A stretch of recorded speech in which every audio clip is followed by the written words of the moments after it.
नमस्कार। उत्तराखंड के इस खास बुलेटिन में आप सभी का स्वागत है। मैं हूं आपके साथ प्रियंका तिवारी। खबरों को विस्तार से जानेंगे, लेकिन उससे पहले एक नजर हेडलाइंस पर।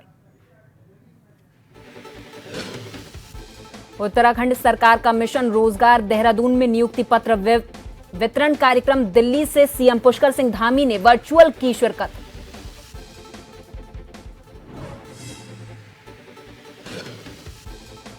केदारनाथ विधानसभा क्षेत्र में माहौल बनाने में जुटी बीजेपी। राज्य सरकार के 5 मंत्रियों को एक एक मंडल का सौंपा जिम्मा।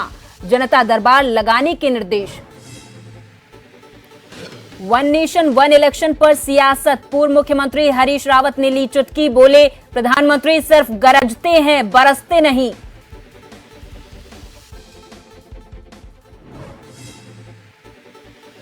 बिजली मीटर की खामियां अब तेजी से होगी दूर। ऊर्जा निगम ने टेस्ट लैब को किया अपग्रेड।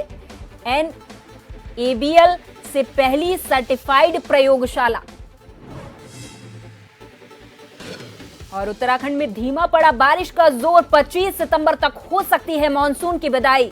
चारधाम यात्रा ने पकड़ी रफ्तार।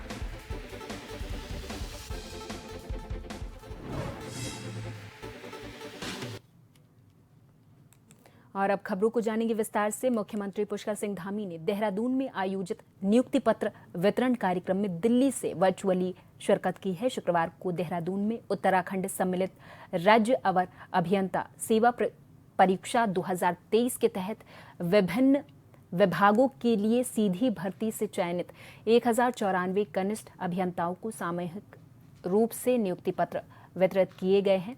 इससे पहले गुरुवार को मुख्यमंत्री धामी ने उत्तराखंड लोक यानी कि सरकारी एवं निजी संपत्ति क्षति वसूली अधिनियम 2024 को मंजूरी देने के लिए राज्यपाल का आभार व्यक्त किया है। मुख्यमंत्री ने कहा कि इस कानून के तहत दंगाइयों के द्वारा सरकारी और निजी संपत्ति को पहुंचाए गए नुकसान की भरपाई की जा सकेगी।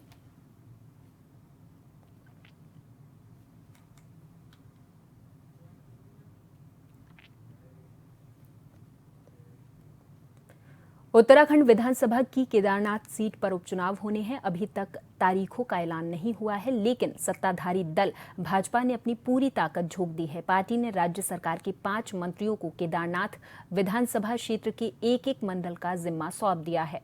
इन मंत्रियों को अपने अपने मंडलों में पार्टी जनों के साथ निरंतर बैठकें करने और जनता दरबार लगाने को कहा गया है। भाजपा की कोशिश है कि उपचुनाव से पहले अपने पक्ष में माहौल बनाया जाए। राज्य सरकार के 5 मंत्रियों को केदारनाथ विधानसभा क्षेत्र के एक एक मंडल का जिम्मा सौंप दिया गया है। केदारनाथ उपचुनाव को लेकर कैबिनेट मंत्री सौरभ बहुगुणा का कहना है कि प्रधानमंत्री के नेतृत्व में केदारनाथ धाम में जो काम हुए हैं, जनता उनके काम को सराहने का काम कर रही है। जब भी उपचुनाव होंगे तो हमारा प्रत्याशी पूर्ण बहुमत से जीतेगा।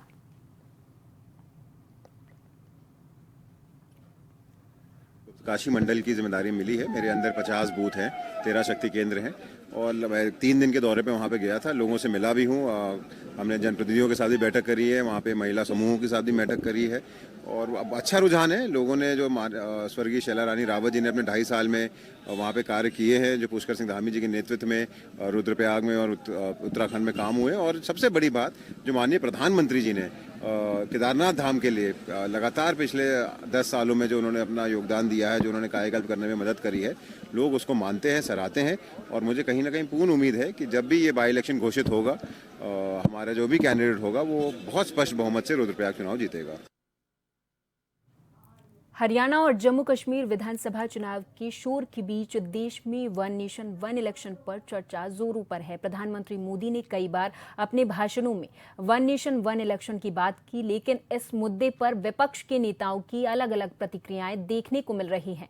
उत्तराखंड के पूर्व मुख्यमंत्री हरीश रावत ने प्रधानमंत्री मोदी के वन नेशन वन इलेक्शन वाले बयान पर चुटकी ली और कहा कि प्रधानमंत्री जो बात करते हैं वो केवल भाषणों में होती है, क्योंकि प्रधानमंत्री सिर्फ गरजते हैं, बरसते नहीं।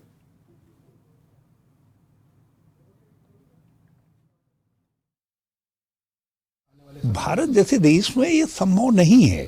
आज आप विविधतापूर्ण भारत को क्यों जो है बेरस भारत बनाना चाहते हैं? और राज्यों में अलग अलग पार्टियों की सरकारें हैं, अलग अलग सोचों की सरकारें हैं। इससे लोगों की क्षेत्रीय आकांक्षा को हमने राष्ट्रीय एकता में परिणित कर रखा है। तो ये प्रोसेस है, प्रोसेस से ये अलग अलग राज्यों में चुनाव का अलग अलग समय आया है। तो आप उसको निगेटिव कैसे निगेट कर सकते हैं और उससे क्या फ़ायदा होने जा रहा है? हाँ, ये है कि प्रधानमंत्री जी, मैंने कहा ना, गरजते रहे, तो ये वन इलेक्शन वन नेशन, ये भी उनकी गरज का हिस्सा है। जैसे बादल बहुत गरजते हैं यहाँ देहरादून में, लेकिन हर बार बादल बरसता थोड़ी है। काशीपुर में नेता प्रतिपक्ष राहुल गांधी को अपशब्द और धमकी दिए जाने के मामले में अब महानगर कांग्रेस कमेटी के नेतृत्व में कोतवाली में कार्रवाई किए जाने की मांग की गई है।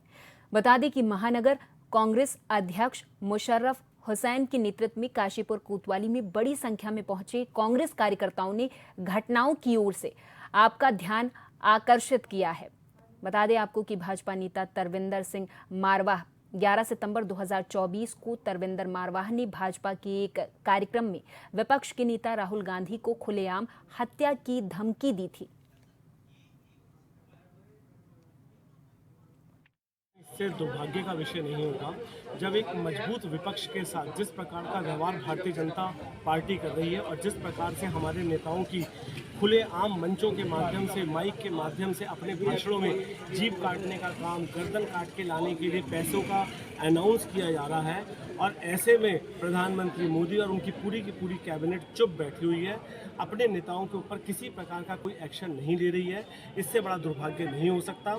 आज जिस प्रकार से नफरत का माहौल इस देश में और धर्म की, जाति के आधार पर, देश के आधार पर लोगों को बांटा जा रहा है, ये एक दुर्भाग्य का विषय है। भारतवर्ष समान जातियों का, समान भाषाओं का देश है। भाजपा के नेताओं के द्वारा और भाजपा की समर्थित पार्टियों के नेताओं के द्वारा, सहयोगी पार्टी के नेताओं के द्वारा लगातार हमारे नेता प्रतिपक्ष श्री राहुल गांधी जी के लिए अनर्गल बयानबाजी की जा रही है, जिसकी हम सब लोग घोर निंदा करते हैं। जिस तरीके से खुलेआम राहुल गांधी जी को, जो एक नेता प्रतिपक्ष के संवैधानिक पद पर है, उनके लिए जिस तरीके से खुलेआम धमकी और चेतावनी और टिप्पणियां दी गई हैं, उसको देख करके ऐसा लगता है कि आखिर क्यों गृह मंत्री जी चुप हैं और क्यों नहीं भाजपा और भाजपा की सरकार उनके खिलाफ कार्रवाई कर रही है। अगर भाजपा सरकार उनके खिलाफ कार्रवाई नहीं करती है, गृह मंत्री जी उनके खिलाफ कार्रवाई नहीं करते हैं, तो यह समझा जाएगा कि इन सब नेताओं की टिप्पणी के पीछे भाजपा की अपनी मौन सिक्योरिटी है। आज हम सब लोग एकत्रित होकर FIR दर्ज कराने के उद्देश्य से यहाँ थाने में उपस्थित हुए हैं, और हम ये उम्मीद करते हैं कि शीघ्र ही जिन नेताओं ने, चाहे वह महाराष्ट्र में सतीश गायकवाड़ हो, रवनीत बिट्टू हो, उनके विरोध में FIR दर्ज करके कठोर से कठोर कार्रवाई की जाए। उत्तराखंड में अब बिजली मीटर की खामियां तेजी से दूर की जाएंगी। इसके लिए ऊर्जा निगम ने EC रोड स्थित मीटर टेस्ट लैब को अपग्रेड कर दिया है। वहीं ऊर्जा निगम के निदेशक परिचालन MR आर्य ने बताया है कि ये NABL से पहली बार सर्टिफाइड लैब है। इसमें सिंगल फेज मीटर की टेस्टिंग के लिए 20 पोजीशन टेस्ट बेंच स्थापित की गई है, जबकि 3 फेज मीटर की टेस्टिंग के लिए 10 पोजीशन टेस्ट बेंच उपलब्ध है। लैब में भारतीय मानक के अनुरूप सभी प्रकार के इलेक्ट्रिकल टेस्ट किए जाते हैं।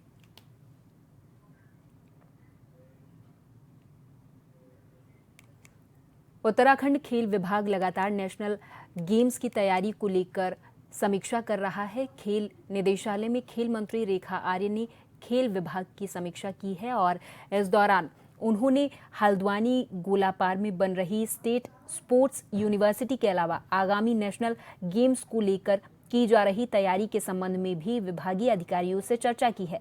बैठक के बाद मीडिया से बातचीत करते हुए खेल मंत्री रेखा आर्य ने बैठक में खासतौर से स्पोर्ट्स डेवलपमेंट फंड यानी कि खेल विकास निधि को लेकर के चर्चा की है। वहीं इसके अलावा स्पोर्ट्स यूनिवर्सिटी और मुख्यमंत्री खिलाड़ी यूनियन योजना के बारे में भी जरूरी दिशा निर्देश दिए हैं। खेल मंत्री ने बताया है कि स्पोर्ट्स डेवलपमेंट फंड यानी कि खेल विकास निधि बिंदु थे जिन पर समीक्षा की गई है, जिसमें खासकर हमारे स्पोर्ट्स डेवलपमेंट फंड को लेकर समीक्षा की गई है, और जिसमें मैंने विभाग के अधिकारियों को निर्देश दिया है कि ये आज 19 सितंबर है और 19 सितंबर से लेकर 30 सितंबर के बीच में स्पोर्ट्स डेवलपमेंट फंड के संदर्भ में खिलाड़ियों के संदर्भ में विज्ञप्ति जारी हो जानी चाहिए, ताकि हमारे खिलाड़ी समय रहते हुए अपने स्पोर्ट्स के रिगार्डिंग जो उनको हेल्प चाहिए वो उससे प्राप्त कर सके। एक तो ये बात रही। दूसरी बात, हमारी जो स्पोर्ट्स यूनिवर्सिटी है उसको लेकर समीक्षा की गई। तो स्पोर्ट्स यूनिवर्सिटी का जो एक्ट है वो गवर्नर साहब के पास में पहुंच चुका है और उनके अनुमोदन के बाद में फिर बहुत जल्दी अधिसूचित होगा। इसके साथ ही स्पोर्ट्स यूनिवर्सिटी के लैंड ट्रांसफ़र को लेकर भी समीक्षा की गई है, जिसमें ये प्रगति हुई है कि लैंड के संदर्भ में फाइल जो है वो ऑनलाइन कर दी गई है। आगे उसे और परस्यू किया जाएगा। और चारधाम यात्रा ने एक बार फिर से रफ्तार पकड़ ली है। 35 लाख से ज़्यादा श्रद्धालुओं ने अब तक चारधाम यात्रा की है। बद्रीनाथ धाम में 9,89,282 श्रद्धालुओं ने दर्शन किए हैं। केदारनाथ धाम में 11,45,897 श्रद्धालुओं ने दर्शन किए हैं। गंगोत्री धाम में 6,72,592 श्रद्धालु दर्शन कर चुके हैं। यमुनोत्री धाम में अब तक 5,83,455 श्रद्धालुओं ने दर्शन किए हैं। हेमकुंड साहिब की अगर बात की जाए तो यहाँ पर 1,66,503 श्रद्धालुओं ने दर्शन किए हैं। पंजीकरण का आंकड़ा लगभग 60 लाख पहुंच चुका है। बीते वर्ष चारधाम यात्रा के लिए 72 लाख यात्रियों ने पंजीकरण करवाया था।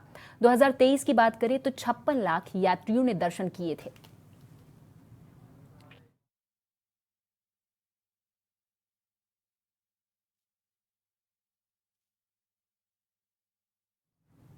और इस खबर पर हमारे साथ लाइव जुड़ गए हैं देहरादून से हमारे संवाददाता हिमांशु बरमोला। हिमांशु, चारधाम यात्रा एक बार फिर से शुरू हो चुकी है। पहले तो आप बताइए कि कितनी भव्य यात्रा इस बार शुरू हुई है और किस तरीके की परेशानियां श्रद्धालुओं को आ रही है, क्योंकि अभी हमने कुछ समय पहले ही देखा था कि श्रद्धालुओं को काफ़ी कठिनाइयों का सामना करना पड़ा था। भूस्खलन हो रहे थे, बरसात हो रही थी और मलबा आ जा रहा था, जिसकी वजह से श्रद्धालु काफ़ी परेशान थे। हिमांशु।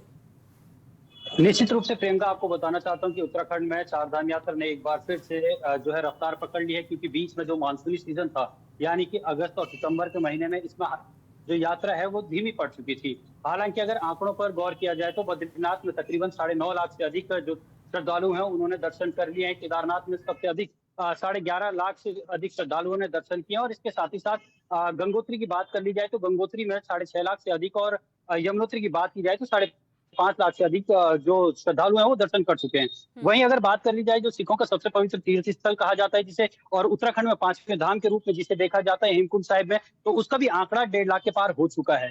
हालांकि इस वर्ष अभी जो यात्रा है वो उसमें कुल अभी 35 लाख से अधिक श्रद्धालु दर्शन कर चुके हैं। आमतौर पर ये यात्रा 6 महीने की होती है। 6 महीने की यात्रा के दौरान जो होते हैं 2 महीने वो उत्तराखंड में आपदा में गुजर जाते हैं, यानी कि भारी भूस्खलन की चपेट में जो है मार्ग अवरुद्ध हो जाते हैं। इसके साथ ही साथ जो लैंडस्लाइड है जगह जगह यात्रा मार्ग पर वो देखने को मिलता है। और जो अब आने वाले 2 महीने यानी कि 4 महीने की यात्रा उत्तराखंड में हो चुकी है और 6 में से 2 महीने की यात्रा जो है अब बची हुई है। तो 2 महीने की यात्रा में अब जो है एक बार फिर से रफ्तार पकड़ेगी। और पिछले साल के मुकाबले देखा जाए तो पिछले साल उत्तराखंड में तकरीबन 70 लाख से अधिक लोगों ने पंजीकरण करवाया था और उसमें से 56 लाख लोगों ने दर्शन किए थे। वहीं इस साल की अगर बात कर ली जाए तो अब तक जो पंजीकरण का आंकड़ा है वो 60 लाख पहुंच चुका है और 60 लाख से अब तक 35 लाख से अधिक श्रद्धालुओं ने दर्शन कर लिए। तो कहीं ना कहीं जो है यात्रा की एक बार फिर से रफ्तार बढ़ रही है। और लगातार जिस तरीके से लैंडस्लाइड देखा जा रहा था, अब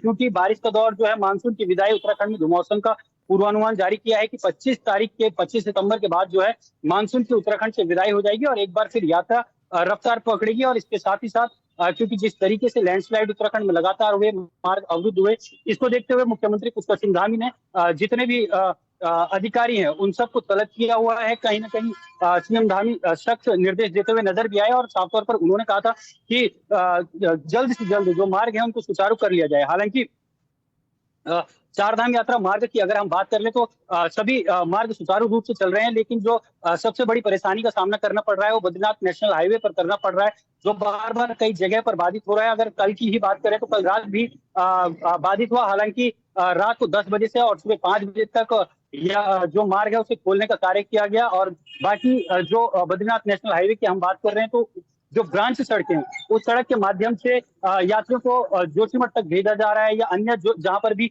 ब्रांच सड़कें दूसरी छोर पर निकलती है तो वहां पर तक भेजा जा रहा है। तो कुल मिलाकर ये कहा जा सकता है कि अभी 2 महीने का वक्त बाकी है। 2 महीने के वक्त में ये चारधाम यात्रा और फिर रफ्तार पकड़ेगी, और रफ्तार पकड़ने के बाद एक बार फिर श्रद्धालुओं की संख्या में उछाल देखने को मिलेगा, क्योंकि पिछले वर्ष 2023 में उत्तराखंड में सबसे अधिक श्रद्धालुओं ने दर्शन किए थे और 56 लाख रिकॉर्ड तीर्थ यात्री उत्तराखंड आए थे। तो हालांकि सरकार ने इसके लिए इस वर्ष भी पहले से तैयारियां शुरू कर दी थी। जब चार धामों के कपाट नहीं खुले थे उस दौरान भी सरकार ने चार धाम यात्रा की शुरुआत तैयारियों की शुरुआत कर दी थी, और जब यात्रा की शुरुआत की गई तो इस बार व्यवस्थाएं काफी पिछले बार के मुकाबले अच्छी देखने को मिली थी। और इस बार भी सरकार का अनुमान ये है कि जो चारधाम यात्रा चल रही है उत्तराखंड में, तो उसमें जो पिछले साल के मुकाबले 56 लाख श्रद्धालुओं ने रिकॉर्ड तोड़ तीर्थ यात्रा की थी, तो वो आंकड़े और वो रिकॉर्ड भी इस वर्ष टूटते हुए नजर आएंगे। तो इस हिसाब से सरकार ने भी तैयारी की है। प्रियंका। हिमांशु, आपसे जानना चाहेंगे कि चारधाम यात्रा की अंतिम तिथि क्या निर्धारित की गई है और अभी मॉनसून को लेकर किस तरीके के अलर्ट जारी किए गए हैं? आईएमडी की ओर से क्या कहा जा रहा है? हिमांशु। निश्चित रूप से प्रियंका, आपको बताना चाहता हूं कि सबसे पहले कपाट बंद होने की हम बात करें तो कपाट बंद होने की तिथि जो है पंडित पुरोहितों द्वारा की जाती है, और अभी कपाट बंद होने की तिथि सामने नहीं आई है। हालांकि एक अनुमान के मुताबिक ये लगाया जाता है कि जब दीपावली होती है तो उस दौरान में जो है चार धामों के कपाट अमूमन बंद होते हैं। इसके साथ ही साथ मानसून की बात कर लें तो मानसून के देखते हुए जो उत्तराखंड का मौसम विभाग है उसने साफ तौर पर कहा है कि अभी मौसम कई जो इलाके हैं वहां पर शुष्क रहने वाला है, और इसके साथ ही साथ जो है 25 सितंबर तक मानसून की विदाई उत्तराखंड से होने वाली है। तो कुल मिलाकर 25 तारीख के बाद यात्रा एक बार फिर से अपने परवान पर चढ़ेगी और श्रद्धालुओं की रिकॉर्ड तोड़ संख्या उत्तराखंड पहुंचेगी। और इसके साथ ही साथ जो है जितनी भी अभी सड़क मार्ग अवरुद्ध है उनको दुरुस्त करने का भी कार्य किया जा रहा है, और साफ तौर पर निर्देशित किया गया है कि यात्रियों को किसी भी तरह की समस्या का जो है सामना न करना पड़े। जी प्रियंका। बहुत बहुत धन्यवाद हिमांशु, तमाम जानकारी के लिए। आप हमारे साथ जुड़े और तमाम जानकारी अपने हमारे दर्शकों तक पहुंचाई। देहरादून के तिराहों और चौराहों पर खराब पड़ी ट्रैफिक लाइटों को ठीक करने के लिए निदेशक यातायात ने संबंधित विभागों को निर्देश दिए हैं। पुलिस महानिरीक्षक यातायात अरुण मोहन जोशी ने शहर के यातायात अधीक्षक को निर्देशित किया है कि निर्धारित समय पर खराब पड़ी ट्रैफिक लाइटों को ठीक नहीं कराने पर संबंधित विभाग के खिलाफ कार्रवाई की जाए, जिसके तहत सभी विभाग के यातायात निदेशालय की ओर से दिए गए समय से पहले स्ट्रीट लाइट ठीक करने के काम में जुट गए हैं।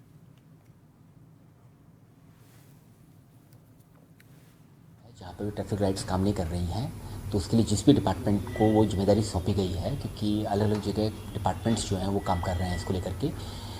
देहरादून में जनरली जो ट्रैफिक लाइट से स्मार्ट सिटी जो है मैनेज कर रही है, तो उनके द्वारा पीडब्ल्यूडी को कम्युनिकेट किया गया है इसको ठीक कराने के लिए, लेकिन काफ़ी समय से कुछ लाइट्स ठीक नहीं हो पाई हैं। तो उसमें उनको यही बताया है कि जो यहाँ पर बार बार कम्युनिकेट करने के बाद भी नहीं ठीक हो पा रही हैं, उसमें इस ऑफिस को कम्युनिकेट करेंगे, और अगर लगता है कि कहीं पर बार बार कम्युनिकेट करने के बाद भी वो ठीक नहीं हो पा रही है और उसमें कोई लीगल कार्रवाई करने की आवश्यकता है तो इमीडिएटली लीगल कार्रवाई भी करेंगे। चमोली के जिलाधिकारी संदीप तिवारी ने महिला बेस अस्पताल सिमली का स्थलीय निरीक्षण किया है और स्वास्थ्य व्यवस्थाओं का जायजा भी लिया है। उन्होंने मुख्य चिकित्सा अधिकारी को सिमली अस्पताल में बेसिक स्वास्थ्य सुविधाओं को तत्काल तरीके से दुरुस्त करने के निर्देश दिए हैं। निरीक्षण के दौरान कर्णप्रयाग विधायक अनिल नौटियाल और थराली विधायक भूपाल राम टमटा सहित स्थानीय जनप्रतिनिधियों ने महिला बेस अस्पताल सिमली की विभिन्न समस्याओं के बारे में बताते हुए जनहित में समस्याओं का त्वरित समाधान करने की बात कही है। जनप्रतिनिधियों और स्थानीय लोगों ने महिला बेस अस्पताल सिमली में महिला रोग विशेषज्ञ, पैथोलॉजी, रेडियोलॉजी, ऑपरेशन थिएटर का संचालन सहित मार्ग सुधारीकरण, साफ सफाई, लाइट और सुरक्षा व्यवस्था से जुड़ी समस्याओं को प्रमुखता से जिलाधिकारी के सामने रखा है। जो यहाँ पे दो तरह की मांगे हैं। कुछ मांगे ऐसी हैं जो शासन स्तर से निस्तारण होना है जिनका, तो मैंने सीएमओ को निर्देशित किया है कि वो इस तरह की मांगे हैं उनका एक ब्यौरा बना लें और पत्र तैयार कर लें, ताकि सचिव स्तर से रिक्वेस्ट की जा सके उन मांगों को पूरा करने के लिए। उसके अतिरिक्त कुछ ऐसी समस्याएं हैं जो जिला स्तर से जिनका निस्तारण होना है, जैसे यहाँ पे लाइट की व्यवस्था नहीं है रास्ते में आने के लिए, स्वच्छता की व्यवस्था की जानी है, उसके अतिरिक्त और जो रास्ता है हॉस्पिटल से आने का, वहाँ पे बहुत झाड़ियाँ हो रही हैं, झाड़ी कटाल का काम है। तो इस तरह के छोटे छोटे कुछ काम थे जो चिकित्सा प्रबंधन समिति के फंड से किए जा सकते हैं। तो मेडिकल सुपरिटेंडेंट को निर्देशित किया गया है कि उन कामों को तत्काल अनुमोदन करवाना सुनिश्चित करें।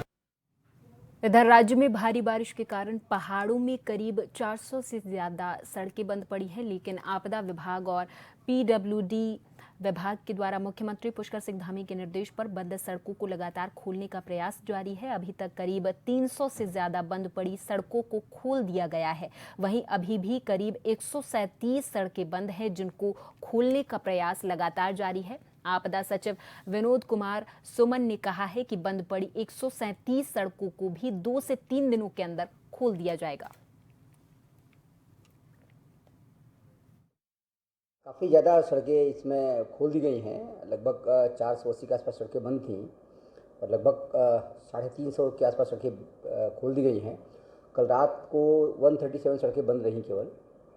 माननीय मुख्यमंत्री जी के द्वारा निर्देश दिया गया था कि बहुत तेज़ी गति से और सड़कों को खोलने का काम किया जाए। उसी क्रम में सभी जनपदों ने बहुत बेहतरीन काम किया।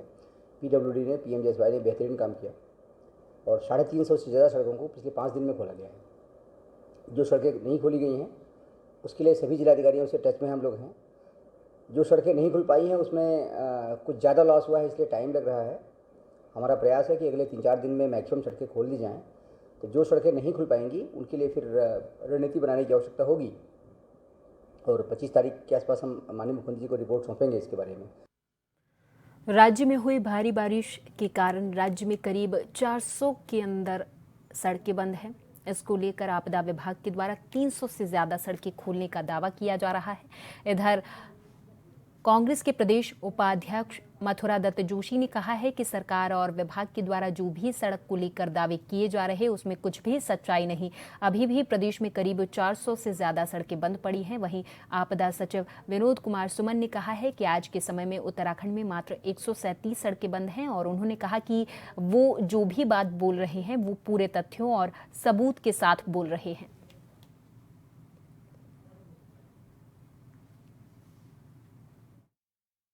बोल रही है, पीडब्ल्यूडी भी झूठ बोल रही है। मैं चुनौती दे के कहता हूँ आज की डेट में 400 से ज़्यादा सड़कें प्रदेश में बंद पड़ी हैं। इस प्रदेश के नेशनल हाईवे जो राष्ट्रीय सुरक्षा से जुड़े हैं वो बंद पड़े हैं। आप जाके देखिए टनकपुर से लिपू लेक का हाईवे बंद है कि नहीं, अभी पता लगा लो। फ़ोन करो किसी से भी, चंपावत या पिथौरागढ़। आवागमन बंद है, सारी ग्रामीण सड़कें बंद पड़ी हैं और झूठ बोलने के सिवा दूसरा कोई काम नहीं है। सरकार दैवीय आपदा के प्रति न गंभीर थी न गंभीर है। हम बता दें आपको कि मैं उसमें पक्ष विपक्ष के बारे में मैं कुछ नहीं कह सकता। मैं काम करने में विश्वास करता हूँ। जो मेरे पास सूचना है मैं उसके बारे में बात करता हूँ। इसमें जो सड़कें बंद है 137 सड़कें जनपद वाइज मेरे पास डेटा है, आपको मैं शेयर कर देता हूँ। आप देख लीजिए, आप कहीं से वेरीफाई कर लीजिए। जो सड़कें संख्या लिखी है, सड़कों की सूची हमारे पास है, आपदा कंट्रोल रूम में सब चीज़ की।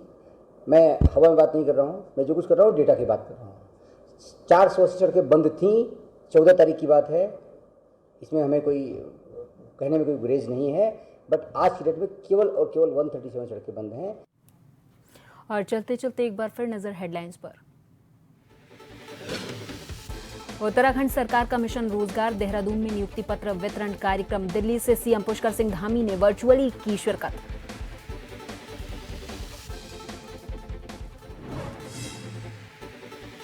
केदारनाथ विधानसभा क्षेत्र में माहौल बनाने में जुटी बीजेपी। राज्य सरकार के 5 मंत्रियों को एक एक मंडल का सौंपा जिम्मा। जनता दरबार लगाने के निर्देश।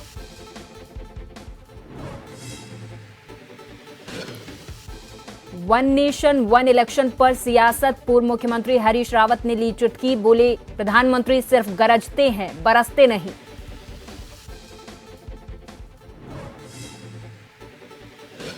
बिजली मीटर की खामियां अब तेजी से होंगी दूर। ऊर्जा निगम ने टेस्ट लैब को किया अपग्रेड। NABL से पहले सर्टिफाइड प्रयोगशाला। और उत्तराखंड में धीमा पड़ा बारिश का जोर। 25 सितंबर तक हो सकती है मानसून की विदाई। 4 धाम यात्रा ने पकड़ी रफ्तार। 300 से ज्यादा सड़कें खुली।